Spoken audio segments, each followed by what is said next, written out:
नमस्कार मित्रों, भगवत गीता का सार परमहंस योगानंद द्वारा कृत व्याख्या। सर्वप्रथम आप सर्व को मेरी एक रिक्वेस्ट है कि अब तक जिन्होंने चैनल को सब्सक्राइब नहीं किया हो वो सभी चैनल को सब्सक्राइब जरूर करें और वीडियो को लाइक और ज़्यादा से ज़्यादा लोगों को शेयर जरूर करें। धन्यवाद। नमस्ते। अगर आपको यह पुस्तक खरीदनी है तो उसका लिंक नीचे डिस्क्रिप्शन बॉक्स में दिया गया है। धन्यवाद। गीता अध्याय 7 ज्ञान और बुद्धि। श्लोक क्रमांक 24। बुद्धिहीन लोग मुझ अव्यक्त को शारीरिक रूप में जब मैं प्रकट होता हूँ सीमाबद्ध मानते हैं। वे मेरे अपरिवर्तनशील, अनिर्वचनीय और परम उच्चतर स्वभाव को समझ नहीं पाते। बुद्धिहीन साधक स्वयं परमात्मा को अपने विशेष अभिव्यक्त रूप में, सार रूप में सीमाबद्ध मानते हैं। वे ईश्वर के उन रूपों में से ईश्वर को एकमात्र उस रूप में पूजते हैं, जैसे बांसुरी वाले कृष्ण, त्रिशूलधारी शिव, चार भुजाओं वाली काली या जेहोवा और अल्लाह, जिनके नाम है पर रूप नहीं। ईश्वर उन सब में है, पर इन सब के अतिरिक्त वह इतना अधिक और है कि सार रूप में न तो उनका नाम रखा जा सकता है और न ही उसकी कल्पना की जा सकती है। यदि मनुष्य को उस ईश्वर की पूजा करनी है तो उस अनिर्वचनीय की किसी नाम से पूजा करना या उसकी किसी रूप में कल्पना करनी ही पड़ती है। इस श्लोक में कृष्ण के कहने का यह तात्पर्य है कि ईश्वर की किसी नाम या रूप में पूजा करना गलत नहीं है, पर उसको इस प्रकार से सीमित करना गलत है। ईश्वर सब कुछ है और वह कुछ नहीं है, अर्थात कोई वस्तु विशेष नहीं है। वह प्रत्येक वस्तु में है और साथ ही उससे परे भी है। वास्तव में वह स्वयं द्वारा अभिव्यक्त वस्तुएं भी नहीं है, क्योंकि वे स्वप्न हैं और वे केवल स्वप्न के रूप में ही सत्य है। योग माया के अपने आवरण में छिपा मैं मानव जाति के लिए प्रत्यक्ष नहीं हूँ, इसलिए दृश्य जगत से संभ्रमित मनुष्य सार रूप में मुझ अजन्मे और अमर्त्य को नहीं जानता। हे अर्जुन, सब प्राणियों का भूत, वर्तमान और भविष्य मुझे ज्ञात है, परंतु कोई भी व्यक्ति जब तक वह स्वयं को केवल मनुष्य रूप में ही जानता है, मुझे नहीं जानता। हे भरतवंशी, परंतप अर्जुन, शरीर में जन्म लेने वाले समस्त प्राणी ब्रह्म की भक्ति से आकर्षण और विकर्षण को जन्म देने वाले द्वंद्व के मोह से ग्रस्त है। चेतना के मेरे सागर की सतह पर उठने वाला माया का तूफान ऐसा है। जन्म के समय शिशु की शक्ति आवश्यक रूप से बाह्य ही होती है। जैसे जैसे वह संसार से जुड़ना सीखता है, वह शक्ति के प्रवाह को बाहर की ओर ही जारी रखता है। जन्म से उन पर लादे गए लोगों के पूर्वाग्रह भी बाह्य ही रहते हैं। जैसे जैसे वह बड़ा होता है, उसे उचित और अनुचित आचरण के बीच अंतर रखना सीखना चाहिए, ताकि वह चयन कर सके कि कौन सा मार्ग सच्ची तथा स्थायी प्राप्ति की ओर ले जाता है तथा कौन सा आत्मसंतोष, कष्ट और दुख की ओर। ईश्वर को पाना आसान नहीं है और दुर्भाग्य से जन्म के समय से ही मनुष्य की शक्ति का प्रवाह बाहर की ओर ही होता है। प्रत्येक मुक्त गुरु स्वयं को कुछ समय के लिए माया के आशिक प्रभाव में जाने देते हैं। लहरी महाशय जो प्राचीन काल में मुक्त हो चुके थे, मनुष्य का चोला धारण करके वापस आए। यद्यपि बचपन में वे बहुत देर ध्यान करते थे, युवावस्था आने पर उन्होंने नौकरी की, विवाह किया और उनका परिवार था। जब वे अपने गुरु बाबा जी को मिले, वे प्रौढ़ हो चुके थे और एक बार फिर उन्होंने उनसे आत्मज्ञान प्राप्त किया। स्वामी श्री युक्तेश्वर जी ने भी विवाह किया। उनकी एक पुत्री थी और अपने गुरु लहरी महाशय से आत्मज्ञान प्राप्त करने से पूर्व उन्होंने बाह्य रूप से एक सामान्य व्यक्ति का जीवन जिया। परमहंस योगानंद ने भी मानवीय सीमाओं को स्वीकार किया। अपनी वास्तविकताओं को दिखाए बिना अपने जीवन के प्रारंभ से योगानंद जी ने एक साधक की भूमिका निभाई और शायद उन्होंने स्वयं को एक बड़े गुरु के रूप में नहीं देखा जो वे थे। उन्होंने पुनः स्वामी युक्तेश्वर से अपना आत्मज्ञान प्राप्त किया। परमहंस योगानंद प्रायः कहा करते थे, मैंने योगानंद को बहुत पहले मार दिया था। इस मंदिर में अब और कोई नहीं, केवल ईश्वर रहता है। एक बार मैंने उनसे पूछा था, क्या जो मुक्त होकर जन्म लेता है वह ईश्वर के साथ एकत्व की सक्रिय चेतना से युक्त होता है? मैंने यह प्रश्न इसलिए पूछा था क्योंकि मुझे ऐसा लगता था कि मेरे गुरु और अन्य गुरुओं ने निश्चित रूप से अनेक ऐसी मानवीय भूमिकाएं निभाई थी जो एकत्व की चेतना के उच्च स्तर के अनुकूल थी। वे कभी भी आंतरिक रूप से पूर्ण मुक्त होने की चेतना को नहीं खोते थे। उनका उत्तर था, ईश्वर की लीला अनंत रूप से दूसरी ओर ले जाने वाली होती है। मेरे गुरु ने हमें बताया कि वृंदावन के बालक कृष्ण के साथ गोपियां वस्तुतः अपनी लीला में पुनः अवतरित ऋषि थे। वे कहते थे, पृथ्वी पर उनकी भूमिका दिव्य प्रेमी और प्रेमिकाओं की थी। उस समय कृष्ण केवल एक बालक ही थे। वे महाअवतार ईश्वर के पूर्ण प्रगट्य के रूप में आए थे और सार्वभौमिक रूप से उन्हें पूर्ण अवतार के रूप में माना भी जाता है। उस जीवन में प्रारंभ से ही उन्होंने न केवल दिव्य गुणों को अपितु दिव्य पूर्णता को अभिव्यक्त किया था। उनके और गोपियों के बीच का प्रसिद्ध प्रेम साधारण मानवीय प्रेम नहीं था।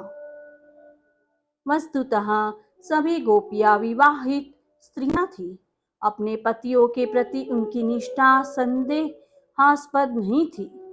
प्रत्येक गोपी के साथ वन में किया गया उनका नृत्य रासलीला वस्तुतः पूर्ण मानवीय प्रेम की मानवीय चाहत को प्रेरित करने के लिए किया गया था। कृष्ण के साथ गोपियों का प्रेम पूर्ण था। दुर्भाग्य से मानव की चेतना ऐसी है कि समय के साथ उनके प्रेम को गलत समझा गया। मेरे गुरु ने बताया, कृष्ण के साथ जुड़ने वाली कथाएं अधिकतर प्रतीकात्मक है। उनको शब्दशः सत्य नहीं समझना चाहिए। प्रायः ऐसा ही होता है कि बड़ी बड़ी कथाओं में कुछ ही सत्यों को पिरोया जाता है। वे पुण्यवान पुरुष जिनके पाप नष्ट हो चुके हैं, जो द्वंद्व के विरोध से मुक्त है, वे दृढ़तापूर्वक मुझे पूछते हैं। यह ध्यान देने योग्य तथ्य है कि ऐसी आत्माएं जो मुक्त हो चुकी है, यदि पृथ्वी पर वे ऐसे उद्देश्य के साथ आती है जिसमें ब्रह्म को हल्का सा ग्रहण करना आवश्यक होता है, पर वे आत्माएं पवित्र और उच्च मन वाली होती है। पुण्य आत्मा शब्द का अर्थ यहाँ आवश्यक रूप से मुक्त आत्मा नहीं है। यद्यपि कृष्ण यहाँ उनको जिनके पाप नष्ट हो चुके हैं इस रूप में वर्णित करते हैं। जिनके अच्छे आध्यात्मिक कर्म है वे प्रायः आध्यात्मिक मार्ग पर पुनः जल्दी आ जाते हैं और जन्म से उनमें अच्छी प्रवृत्तियां होती है। फिर भी नए शरीर में जन्म के साथ जो अनिश्चितताएं होती है उससे प्रत्येक व्यक्ति को ईश्वर को अब ही खोजने की प्रेरणा मिलनी चाहिए और यह मान लेना चाहिए कि व्यक्ति की परिस्थितियां ईश्वर को पाने की कामना के लिए उसकी सहायक ही होगी।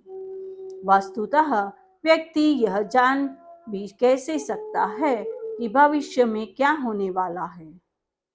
जो मेरी शरण में आते हैं वे वृद्धावस्था की दुर्बलताओं और मृत्यु की निश्चितता से मुक्त हो जाते हैं। वे ब्रह्म परम पूर्ण को, आध्यात्म परमात्मा को और कर्म के रहस्य को जान जाते हैं। वृद्धावस्था की दुर्बलता एक कुख्यात है। उसमें निरंतर बढ़ने वाले रोग, शारीरिक और मानसिक कमजोरी और संभावित साठियाना शामिल है।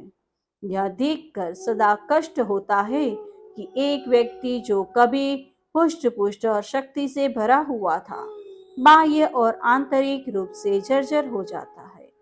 लोग प्रायः अपने सारे जीवन की बचत वृद्धावस्था में चिकित्सा में लगा देते हैं। जो ईश्वर की शरण में आते हैं वे संभवतः ससम्मान मृत्यु को प्राप्त करते हैं। परमात्मा वृद्धावस्था में किसी अन्य चिकित्सक से बेहतर उनका ध्यान रखते हैं। जो उन्हें निकट से जानते हैं उनको यह स्पष्ट होता है कि आंतरिक रूप से वस्तुतः वे नहीं बदलते और आध्यात्मिक रूप से सदा की तरह हुष्ट पुष्ट बने रहते हैं। महान संत आनंदमयी माँ की यह घोषणा है। जीवन के प्रति, भाग्य की विडंबनाओं के प्रति, जीवन में दिखने वाले अन्यायों तथा कर्म की अंतहीन जटिलताओं के प्रति उनके मन में उठने वाले संदेहों और प्रश्नों के उत्तर उन्हें ब्रह्म में समस्त प्राणियों की परम आत्माएं मिल जाते हैं। जो मेरी उपस्थिति को अपने भौतिक, अभिभूत, सूक्ष्म, अधिदेव और आध्यात्मिक कारण या अधियज्ञ शरीरों में देखते हैं उनके हृदय मुझ से जुड़े रहते हैं और मृत्यु के समय भी वे अपने आत्मबोध को नहीं भूलते। मृत्यु अंतिम परीक्षा है, पूरा जीवन जिसके लिए तैयार है।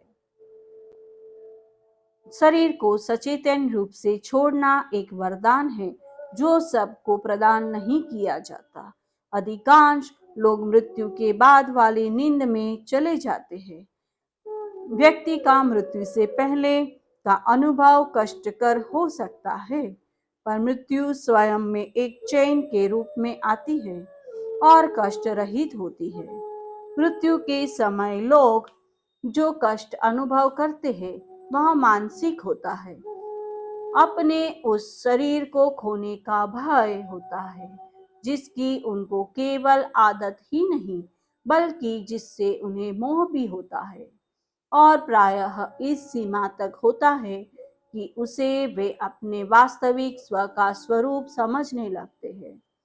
मृत्यु एक कठिन परीक्षा है और प्रत्येक व्यक्ति को और प्रायः गुरुओं को भी उसका सामना करना पड़ता है। यद्यपि यह परीक्षा उनके लिए बहुत कम समय की होती है, इस बात का अचानक ज्ञान होना कि वह व्यक्ति जो भी जानता है वे सब लोग जिनसे वह जुड़ा है, वह सारा काम जिसे उसने क्रियान्वित किया है और वे सारे लोग जो उसकी भलाई या नुकसान करते रहे जो उस पर निर्भर है, वह सब कुछ जो वह कर नहीं पाया और सबसे ऊपर उसके सारे कर्म, पुण्य कर्म या पाप कर्म, उन सब का योग, यह सब उसे शाश्वत में सदा सदा के लिए छोड़ना है। इस तथ्य का उसे सामना करना है, उसे स्वीकार भी करना है और भविष्य के लिए एक प्रकार का निर्णय भी लेना है। मृत्यु के समय व्यक्ति की चेतना उसके भविष्य के अस्तित्व, इस संसार या उच्चतर संसार या शाश्वत को निर्धारित करती है। अपनी गलतियों के बोझ के कारण वह अस्वीकृति से झिझक सकता है। यह झिझक उसे पुनः स्वस्थ होने की आशा में अचेतनता में गिरा सकती है। जीवन के संघर्ष से उससे उस बिंदु पर ला सकते हैं जहां उसे आराम की जरूरत महसूस हो। इसी कारण वृद्धावस्था में अधिकतर लोग बाह्य जगत की सक्रियता से स्वयं को दूर रखने लगते हैं। बुढ़ापा उनके लिए एक प्रकार का पलायन है। जिन्होंने व्यर्थ जीवन जिया था, वे खुद समय के आराम के बाद दुस्सपनों से कष्ट उठाते हैं। जिन्होंने पापमय जीवन जिया, वे भयंकर दिखने वाली परिस्थितियों में जागरूक होते हैं, जिससे उनको सुधारने वाली व्यथा और कष्ट भी होता है। दूसरी ओर जिन्होंने पुण्यमय जीवन जिया, वे सूक्ष्म स्वर्ग में जागृत होते हैं और कुछ समय के लिए अपने अच्छे कर्मों के फलों का आनंद उठाते हैं। भूतकाल की स्मृति उनमें रहती है, पर इतनी स्पष्ट नहीं होती जैसी कि उनके पीछे छूटने वालों को लगती है। कभी कभी चले जाने वाले संबंधी सहायता या चेतावनी या प्रोत्साहन देने के लिए स्वप्न में आ सकते हैं। जिन विचारों में व्यक्ति अपने शरीर को छोड़ता है, उनका उसकी भविष्य की अवस्था पर बहुत प्रभाव पड़ता है। अपनी गलतियों का आंतरिक पश्चाताप एक नकारात्मक स्वीकृति है, जिसके कारण व्यक्ति अनावश्यक रूप से कष्टों को बुलावा देता है। व्यर्थ के पश्चाताप से कहीं बेहतर है अपनी गलतियों को ठीक करने के लिए सकारात्मक उद्देश्य की स्वीकृति। पाप स्वयं में केवल बिल्कुल सहज रूप में की गई एक गलती है। मृत्यु के समय लोगों को भविष्य में बेहतर करने का संकल्प करना चाहिए। मृत्यु के समय अपने पापों की क्षमा मांगने से व्यक्ति केवल अपने पापों पर ध्यान केंद्रित कर लेता है। इसके कारण व्यक्ति अपना शरीर नकारात्मक स्वीकृति के साथ छोड़ता है, क्योंकि उस समय वह अपने द्वारा की गई समस्त गलतियों को स्मरण करता है। अंततः पश्चाताप के स्थान पर अपने हृदय को सहज भाव से प्रेम से ईश्वर को अर्पित करना, अपने समस्त कर्मों के फल को उस पर छोड़ना, यहाँ हम पुनः कृष्ण की शिक्षा का स्मरण करते हैं, अधिक उचित होगा।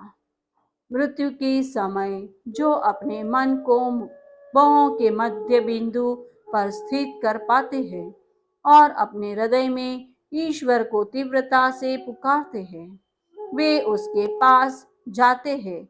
इसलिए मरणासन्न व्यक्ति का पुजारी या कोई भी प्रिय व्यक्ति उसके पापों का प्रायश्चित करवाने में समय और शक्ति को व्यय करने के बदले यह कार्य भली प्रकार कर सकता है। उसके माथे पर बाहों के बीच बिंदु पर अपनी तर्जनी रखकर शक्ति को उधर बेचते हुए उसे अपने शरीर की शक्ति को पूर्णतः उस बिंदु पर केंद्रित करने के लिए प्रोत्साहित करना चाहिए। प्रायः अहम मृत्यु के अंतिम और दृढ़ आदेश के विरुद्ध संघर्ष करता है। वह हट करके कुछ समय तक मेरुदंड या मस्तिष्क का सहारा ले सकता है। जैसे घाटी में लटका गिरता हुआ व्यक्ति अपनी उंगलियों से चट्टान का सहारा ले लेता है। कभी कभी ऐसे व्यक्ति वस्तुतः अपने शरीर में उसे पुनः सक्रिय करने के लिए वापिस आ जाते हैं। इसी कारण मृत व्यक्ति को दफनाने के बजाय दाह करना अधिक सुरक्षित है। जब व्यक्ति की विदाई के सत्य को बाकी लोग स्वीकार कर चुके हो, दफन किए शरीर में उसके पुनः जागने से बेहतर है कि वापिस आने पर शरीर ही न मिले। इसकी अपेक्षा ज्ञानी संत के मृत शरीर के विषय में चिंता की आवश्यकता नहीं है। उसका शरीर से मोह नहीं होता और पारंपरिक रूप से या वैसे भी उनका दाह नहीं करना चाहिए। उनकी दफनाई हुई देह से ऐसे स्पंदन निकलते हैं जिनसे अनेक दुखी लोगों को आराम और आशीर्वाद मिलता है। सूक्ष्म जगत में विश्राम या आनंद के कुछ समय बाद जिस अहम के भौतिक कर्म समाप्त नहीं होते, उसमें एक बार फिर धरती पर भोग की वह दबी लालसा जागने लगती है जो सूक्ष्म जगत में तृप्त नहीं हो सकती। ऐसे अहम फिर से जन्म के लिए प्रतीक्षा करते हैं। पृथ्वी पर यौन सुख भोगते हुए जोड़ों के अंडाणु और शुक्राणु के मिलने से सूक्ष्म जगत में एक प्रकाश उत्पन्न होता है। प्रकाश की विशिष्टता या गुण के अनुसार अशरीरी आत्माएं उसकी ओर चली जाती है। माता पिता और संतान के बीच प्रायः जो साम्य होता है, यह साम्य सदा नहीं होता। उसका यही कारण है, पर हर मामले में निश्चित रूप से कुछ समानता तो होती ही है। वे विवेकी व्यक्ति जो धरती के अपने वास में निरासक्ति का अभ्यास करते हैं, अहम से तादात्म्य या कामना रहित होकर अपने कर्तव्यों का पालन करते हैं और सर्वोपरि ईश्वर को प्रेम करते हैं, वे सीधे उसके पास जाते हैं या किसी उच्च सूक्ष्म जगत में जाते हैं। वहां वे अपने अहम से मुक्ति और ईश्वर में लय होने के महान कार्य को जारी रखने के लिए पूर्ण रूप से सचेतन होते हैं।